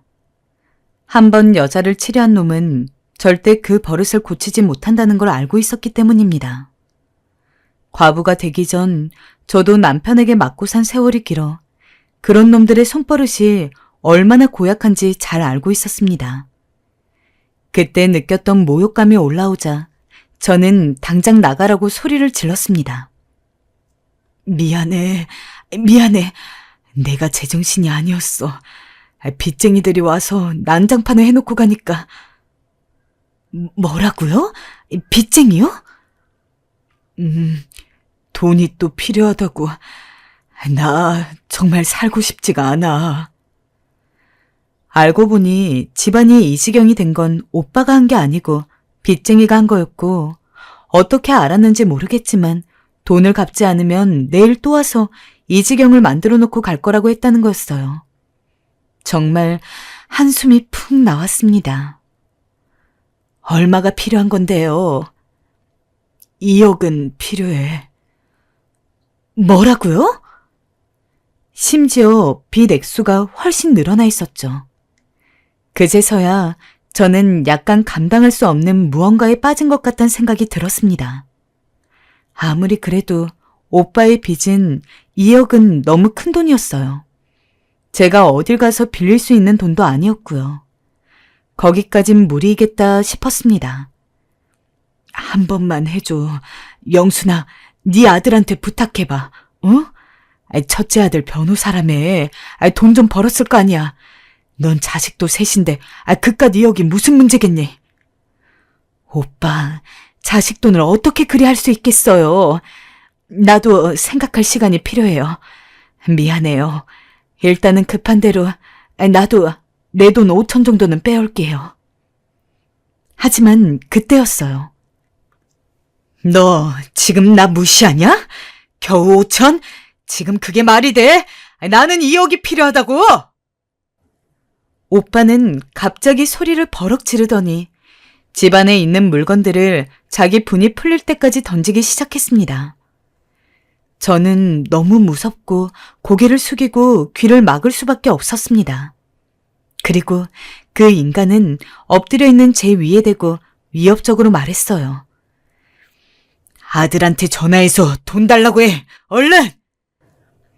저는 겁에 질려 고개를 끄덕였고 황급히 아들들에게 전화를 걸었습니다. 예, 첫째야. 엄마가 지금 급하게 돈이 필요해서 그런데 1억 정도만 줄 수 없겠니? 네? 지금 바로요? 엄마, 무슨 일인데 그러세요? 괜찮아요? 아니... 그 순간 저는 울음이 터지고 말았어요. 제가 울자 그 인간은 곧바로 핸드폰을 가져가더니 전원 버튼을 꺼버렸고 좀 전보다 훨씬 무서운 얼굴로 전화가 끝나자마자 한 번만 더 울면 가만두지 않겠다고 협박했어요. 이런 공포는 처음이었어요. 너무나 두려웠습니다. 저는 어쩔 수 없이 이번엔 둘째 아들에게 울음을 삼키며 전화를 해야 했어요. 그런데 둘째 아들은 전화를 또 안 받더군요. 셋째에게 전화를 할 땐 정신이 나갈 지경이었어요. 제발 아이들이 내 상태를 알고 경찰에 신고를 해주었으면 했는데 첫째는 눈치조차 채지 못한 것 같았습니다. 다행히 셋째가 전화를 받았어요. 엄마, 나 지금 급하게 회의 들어가 봐야 해서 조금만 이따 전화 걸어도 될까요? 잠깐만, 현우야, 1분이면 돼. 엄마, 돈이 필요해. 네? 저는 눈치 빠른 현우가 이 의중을 알아주길 바랬습니다. 갑자기 돈을 빌려달라고 하면 당연히 이상하게 생각할 테니 다른 형제들에게 전화를 해볼 거고 그럼 엄마가 위험한 상황에 처해 있다는 걸 알게 될 테니까요. 하지만 그 남자는 현우가 무슨 말을 하려는 사이 갑자기 이건 아니다 싶었는지 획 전화기를 빼서 자기 주머니에 찔러 넣더군요. 안 되겠다. 방법을 바꿔야겠어. 하고 중얼거리더니 저를 방 안으로 끌고 들어간 후 밖에서 문을 잠궈버렸습니다. 핸드폰도 압수당했고 저는 꼼짝없이 갇혀있고 그때부턴 모든 게 공포로 다가왔습니다. 그는 집에서 머무르며 이 집안을 마치 자기 집처럼 활보하고 돌아다녔고 줄에 묶인 개대하듯 대했습니다. 제가 뭘 하든 계속 감시했고 어디 나가지도 못하게 했고 자기가 나갈 땐 저를 방 안에 가두고 현관문까지 밖에서 잠궈버렸으니까요. 정말 생지옥이 따로 없었죠. 저는 너무 쉽게 그를 믿어버린 저를 탓했습니다. 네가 좋다, 영순아. 같은 말에 속은 제가 한심하고 또 한심했어요. 제가 기댈 거라곤 돌아올 아들이었어요. 저는 아들이 돌아올 날만을 기다리며 어떻게든 버티자 마음먹었습니다. 그리고 기회가 오면 어떻게든 죽을 힘을 다해 도망치자고 생각했죠. 그러던 어느 날 정말 죽으라는 법은 없는지 기회가 생겼습니다. 그가 잠시 외출할 일이 생긴 거였어요. 이때가 바로 기회라는 걸 전 직감했죠. 전 그 인간과 아침을 먹을 때 물컵을 떨어뜨린 척하며 조용히 젓가락 하나를 바지 소매 안에 넣어 놓았습니다. 태연하게 설거지까지 다 하고 나갈 때가 되자 역시나 그 인간은 나가기 전 제게 허튼 짓 하면 가만두지 않겠다며 가짜는 으름장을 놓았어요. 저는 최대한 불쌍한 얼굴로 고개를 끄덕였어요. 하지만 가만히 있을 제가 아니었죠. 저는 그가 나가자마자 바로 젓가락으로 문을 따기 시작했어요. 처음엔 요 녀석이 잘 들어가지 않더니 어느새 문을 따더군요. 순간 제 얼굴이 활짝 피었습니다. 저는 곧바로 핸드폰을 찾았어요. 112에 신고를 해야 이놈을 깜빵에 쳐넣으나요 죗값을 치르게 할 수 있으니까요. 저는 덜덜 떨리는 손으로 112에 전화를 걸었고 잠시 후 예쁜 경찰 아가씨의 목소리가 들렸습니다. 저 어떤 남자한테 납치당했어요. 집 밖으로 못 나가고 있어요.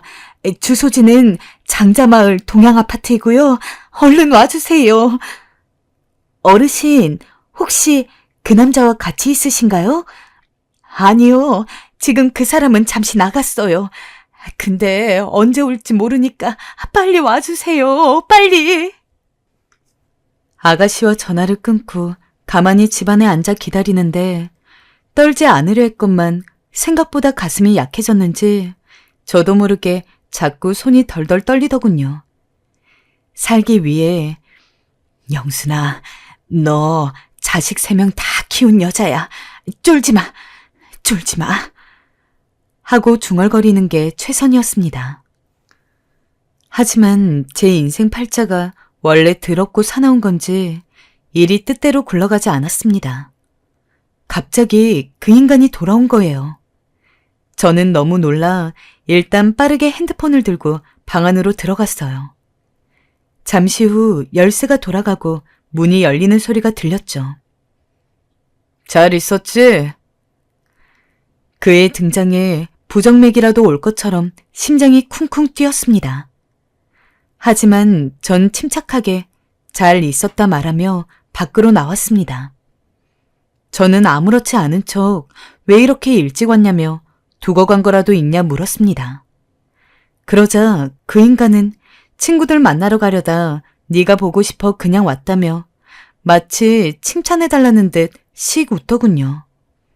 저도 모르게 인상이 구겨졌고 정말 새삼 다정스레 말하는 게 어찌나 역겹던지 침이라도 뱉어주고 싶었어요.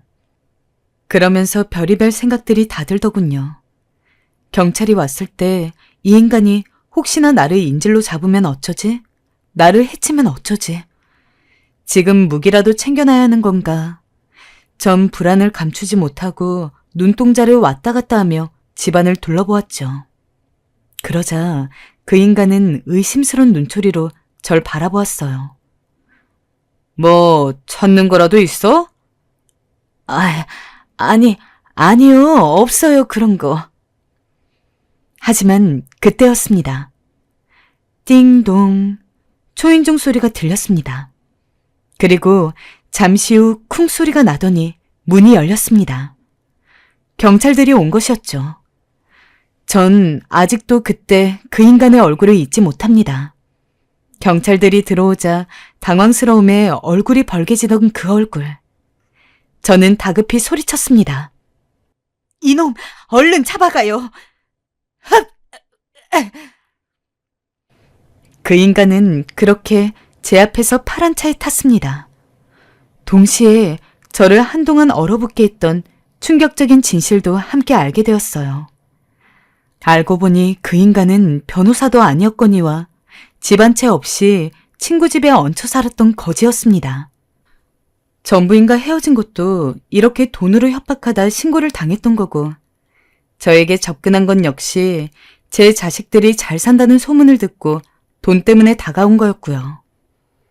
정말 허망하고 기가 막혔습니다.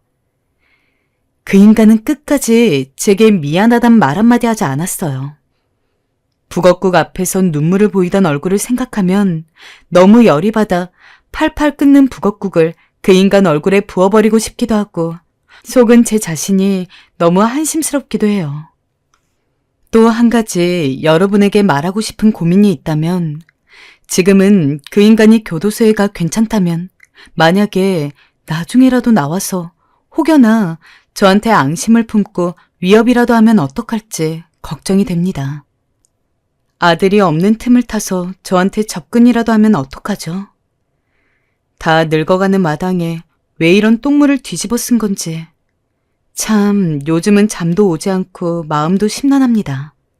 어떤 때는 얼른 콱 죽고 싶다는 생각마저 듭니다. 저 어떻게 해야 할까요?